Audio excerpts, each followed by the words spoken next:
सेवक आपके मध्य आपके आरोग्य लहर वॉल्यूम 127 यानी कि 127 के लिए उपस्थित है। आज आपके सुझाव के अनुसार वेरिकोस वीन्स के लक्षण, कारण, उपाय, घरेलू प्रयोग एंड क्रियाओं पर विचार साझा करेंगे। जैसा कि आप इस पिक में भी देख रहे हैं कि यह डिसीज जो है हमारे को किस प्रकार से बढ़ती है। जैसे एक नंबर में आपने देखा कि पहले वीन्स में ब्लॉकेज शुरू हुई, दूसरी में आपने देखा कि वो थोड़ा ब्लॉकेज और ज़्यादा हो गई है, रुकावट बढ़ने लग गई है, आपको दर्द ज़्यादा होना शुरू हो जाएगा। तीसरी में आप देखें कि अल्सर डेवलप होने शुरू हो गए हैं कि यह ऐसा ऐसा खतरनाक मोड़ पे जा रही है। अब आते हैं इनके लक्षणों पर।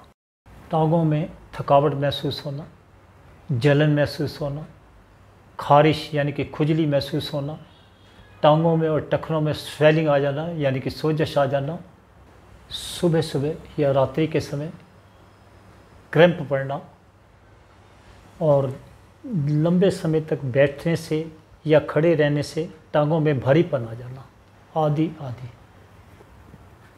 इसके कारणों में सेवक साझा करना चाहेगा कि सर्वप्रथम एंड मुख्य कारण तो हमारी जीवन शैली है, क्योंकि आज हम स्वच्छ एंड घर की वस्तुएं ना खाकर ज़्यादातर हम बाहर से मंगाकर खाते हैं, बंद डिब्बे की चीज़ें, बंद बोतलों की चीज़ें, जो कि इस डिसीज में तो जहर का काम करती हैं। लंबे समय तक बैठकर कार्य करते रहना या सेल चलाना या कंप्यूटर टेबल पर बैठना या लंबे समय तक खड़े रहना, जैसे महिलाओं को किचन में खड़े होना पड़ता है, महिलाओं के हार्मोन्स चेंजेस के समय ये अधिकतर यह डिसीज होती है।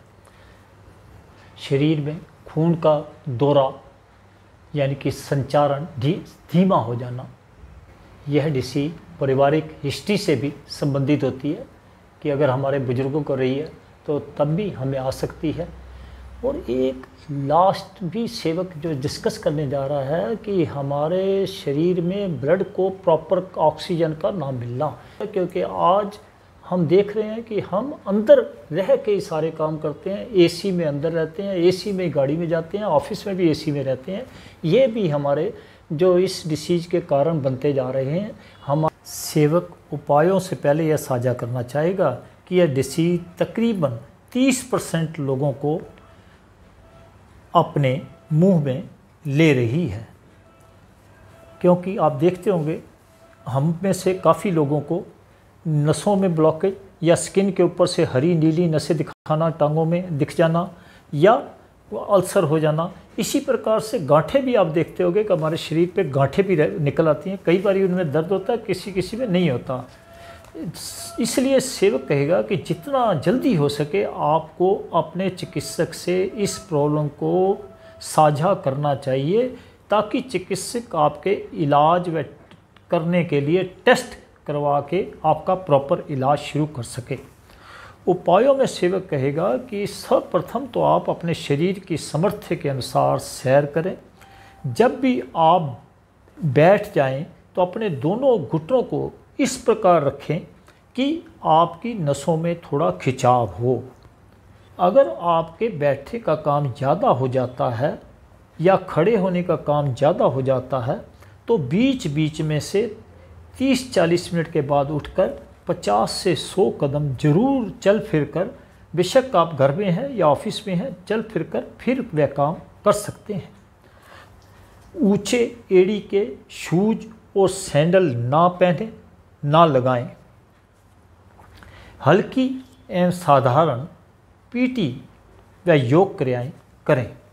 तली हुई चीज़ों को बिल्कुल छोड़ दें, तीखी चीज़ों को छोड़ दें, भुनी हुई चीज़ों को छोड़ दें। अब आते हैं घरेलू उपायों पर। सर्वप्रथम तो सेवक आपसे यह कहना चाहेगा कि आप सरसों की कच्ची घानी का तेल या तिल का तेल रात्रि को, सर्दियों में आप तिल के तेल को यूज़ कर सकते हैं और सरसों की कच्ची घानी के तेल को 12 महीने यूज़ कर सकते हैं। आप इसको रात्रि के समय गर्म करके थोड़ा सा अपने हाथों से मसाज नीचे से ऊपर की तरफ कीजिए, जैसे आपकी टांगों में है, जैसे आप इस पिक में देख रहे हैं। तो आप धीरे धीरे टांगों में नीचे से ऊपर की तरफ अपने हाथों को हल्का प्रेशर देते हुए लाइए और अपने घुटनों पे क्लॉकवाइज और एंटी क्लॉकवाइज हल्की हल्की मसाज कीजिए तेल लगाने के बाद, और पीछे से भी उसके हल्की हल्की मसाज कीजिए और अपना सारी नसों को धीरे धीरे मुलायम हाथों से ऐसे रब करते हुए ऊपर की तरफ आइए। अगर आपके हाथों में भी गांठें बन जाती हैं तो उनको भी खोलने के लिए यही क्रिया सेवक कहेगा कि आप अपनाएं। घरेलू उपायों में सेवक आपसे कहेगा कि आप जैसा कि इस पिक में देख रहे हैं, बराबर बराबर मात्रा में इन 7 चीज़ों को ले लेंगे, जैसे दालचीनी, सफ़ेद काली मिर्च, मगज, अलसी के बीज, तेज पत्ता, अखरोट गिरी एवं धागे वाली मिश्री। इनको पीसकर आप रख लेंगे और आधा चम्मच सुबह खाली पेट कोसे पानी के साथ आपने इसे लेना है। और इसके लेने के पश्चात आपने कम से कम आधा घंटा और कुछ नहीं लेना। दूसरे प्रयोग में सेवक आपसे साझा करेगा कि आप ब्राह्मी बूटी की ये गोली भी मिलती है, जिसको ब्रह्मी वटी के नाम से जाना जाता है। आप अच्छी कंपनी की गोलियां ले सकते हैं या पाउडर ले सकते हैं या शरबत ले सकते हैं।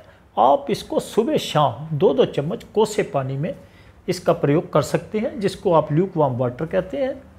साथ ही सेवक कहेगा कि अगर आप इसके साथ अश्वगंधा का पाउडर या गोली का प्रयोग करेंगे तो आपकी नसों को खोलने के साथ साथ न्यूट्रिशन का भी काम यह दोनों मिलकर करेंगे।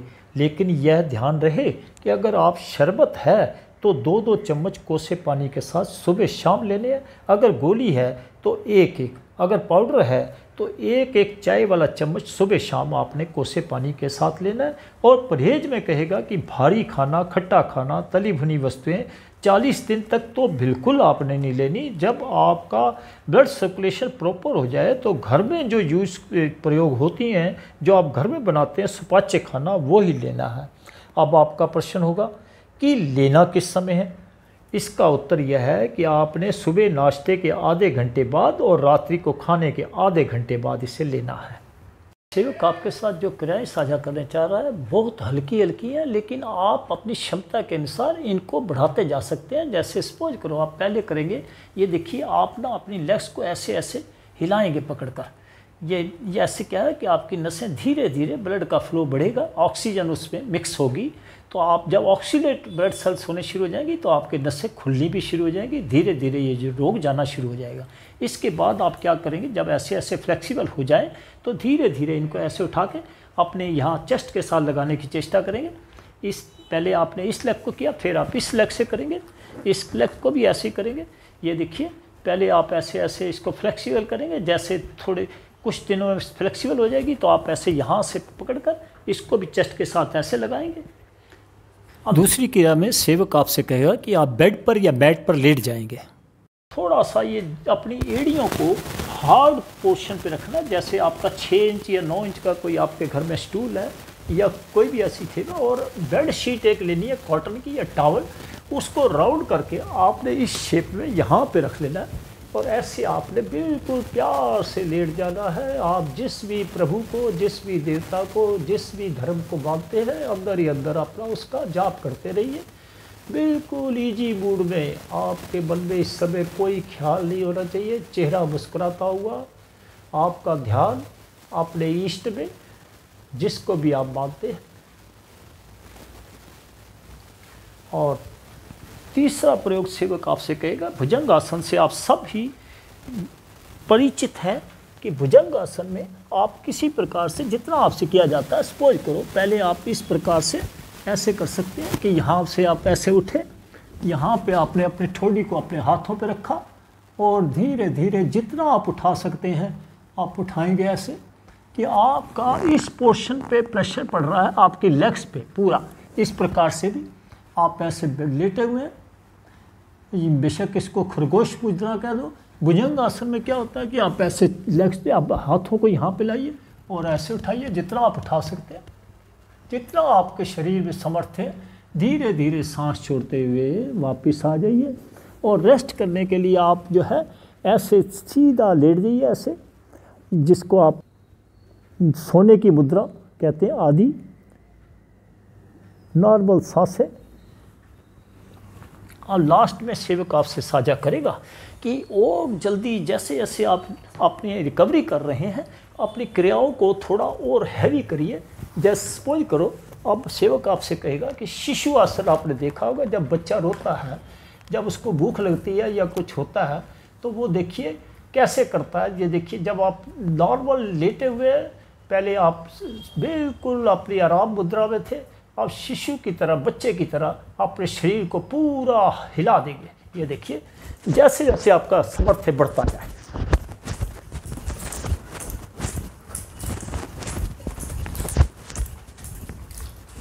आप आ जाएंगे अपना रेस्ट आसन में, आराम मुद्रा में, बिल्कुल आराम मुद्रा में। नॉर्मल सांसें, शुरू में लंबे सांस लेंगे, इसमें आप 10 से 15 मिनट आराम कर सकते हैं। आप उठकर बैठ जाएंगे, आप देखेंगे कि आप बहुत जल्दी इस डिसीज से बाहर होना शुरू हो जाएंगे। आपका मन प्रसन्न रहना शुरू हो जाएगा, आपको हर एक कार्य अच्छा लगेगा। इसके साथ ही सेवक आपसे इस वॉल्यूम को समाप्त करने की अनुमति चाहता है। जय हिंद, जय भारत।